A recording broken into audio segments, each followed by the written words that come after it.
Look at this right here, because they used to love it, but now they want to list it.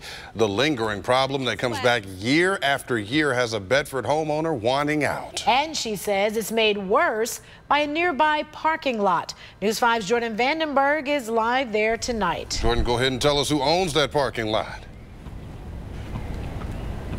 Well, this parking lot behind me is owned by University Hospitals, and the homeowner tells me that when it rains, even on an average rain, the stormwater exits through the back of the parking lot, across this vacant lot, and through their fence, which is the fence you see right over there. We reach out to city officials, and they tell me that, unfortunately, their hands appear to be tied. Water is a tricky thing, always seeking the most available path of least resistance. Erin Talaco knows a thing or two about it. I'm a geologist. I went to school to study the earth and the earth processes. Both by training and by experience. Experienced a lot of flooding issues from the hospital parking lot, directing all of its water flow, storm water runoff to our property. She and her husband, who's also a geologist, noticed the problem not long after they moved into their Elm Street home 12 years ago.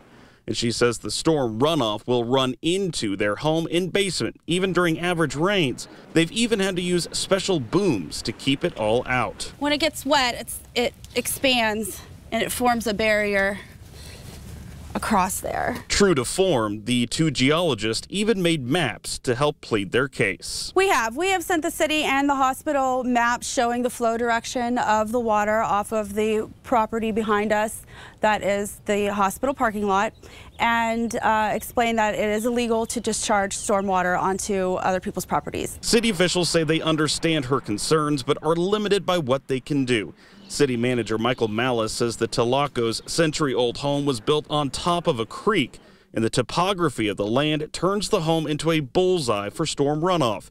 As for the parking lot, Malice says in terms of stormwater control, not only is it up to city code, it's above what code requires. It is absolutely causing damage not only to the property and the driveway, but I'm sure the home is going to be experiencing foundation issues because of the ongoing water. Talaco says her family has outgrown their home and are looking for another, but selling this one has been and will be difficult. So we lost 2 sales of the home due to the flooding issues.